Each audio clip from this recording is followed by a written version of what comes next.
Games die, but some don't. Why is that? Some games just stick around far past their final updates. Games that can sustain themselves for years on end without any interaction from the developers.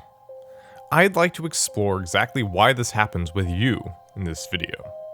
Let's take a look at some games that defied all odds and withstood the trials of time. When's the last time you heard about Geometry Dash? Chances are, it wasn't too long ago. This game has a prospering community surrounding it, with YouTubers who play it having hundreds of thousands of subscribers. But this game has not had a significant update since the release of Geometry Dash 2.1 way back in January of 2017. The community has been waiting for the next update for almost 6 years. This is why I was shocked when I examined the popularity trend for the game. Instead of falling into oblivion like Bendy the Ink Machine or the Stanley Parable, Geometry Dash has defied the odds and has continued to grow its active player base. YouTube channels such as Eric Van Wilderman are still growing their audience by thousands of subscribers a month. RobTop's own channel has over 10 million subscribers now and gains more views with every new video release. Somehow, RobTop has created a game that can grow without him. He created a community that is so self-sustaining that it can wait indefinitely for a future update. The next update, Geometry Dash 2.2, does have hype surrounding it, but nobody is too worried about the release date because creators have not and will not run out of content to make in the meantime. I'm still waiting though. The survival of this game really comes down to one basic attribute, Geometry Dash's level editor. The editor in this game is so open-ended that creators can make essentially whatever they want. Some creators have made levels that look 3D, some have made mini-games within their levels, and some have just made beautiful works of art. Geometry Dash 2.2 will only add to these possibilities by adding a platformer mode and allowing for levels of indefinite length. The game has transcended being just a game, and has almost moved into the zone of being its own small game engine. It's almost like a smaller version of Roblox in that sense. The game did not die when updates ceased, because the majority of the content was not being made by RobTop in the first place. RobTop provides the community with tools, and does not make much new content. The players are the ones who construct the new levels. Hollow Knight, created by Team Cherry, has had great success with maintaining a community. Hollow Knight Voidheart Edition, or the version of the game that contains all 4 free DLCs, was released over 4 years ago. The game has not had any content updates since then, but its active player count has somehow managed to maintain an upward trend over the years, just like Geometry Dash. But, unlike Geometry Dash, Hollow Knight does not have a level editor of any kind, and mods are not even supported on the Steam page of the game. So, how could a game with a limited amount of content possibly continue to grow its player base after all this time? The reason is complicated. But the immense anticipation of Hollow Knight Silksong has definitely played a part in Hollow Knight's growth. Hollow Knight can capitalize off the attention that Silksong gets, because it is the only released game by Team Cherry. In fact, that's actually how I started playing Hollow Knight.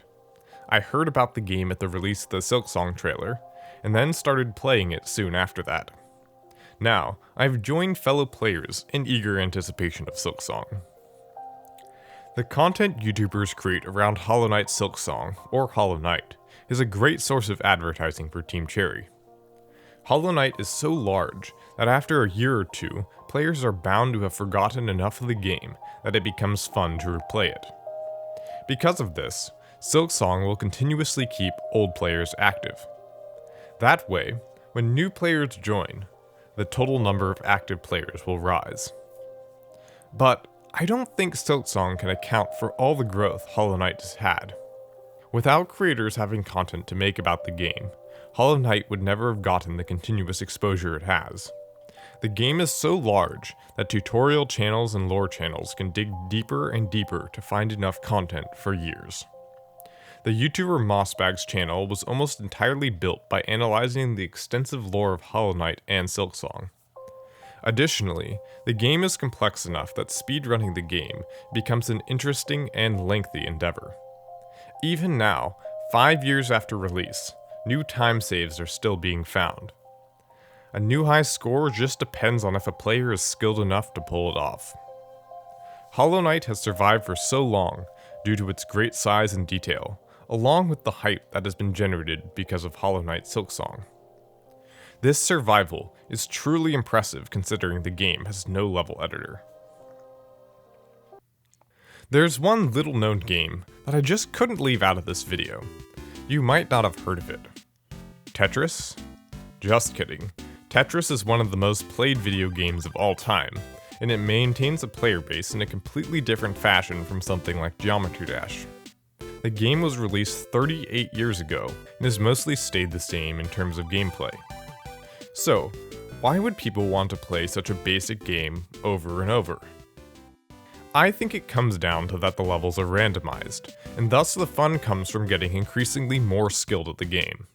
Players don't get irritated when having to start over, because it doesn't feel like they are replaying content. Instead, they are given a new chance to do even better. A game like this can provide entertainment as long as the players strive to be better. This channels the same energy as something like speedrunning today. Players do the same thing over and over, meaning that the thrill does not come from new content, but instead the possibility of doing better than they did before. The success of a game like this is based entirely on if it has repeatable gameplay with a long skill curve. Tetris is such a simple game, but it's managed to catch my attention and only gets more fun as I get better at it. I can't help but play more, as it's rewarding to improve at something. I believe we've determined the main reason behind the survival of a game. Replayability.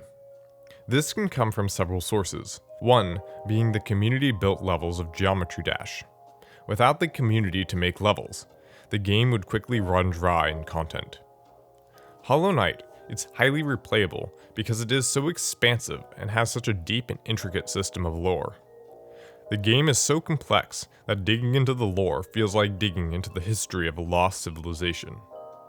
Tetris, on the other hand, does not have community-made content, or even a large amount of content to begin with.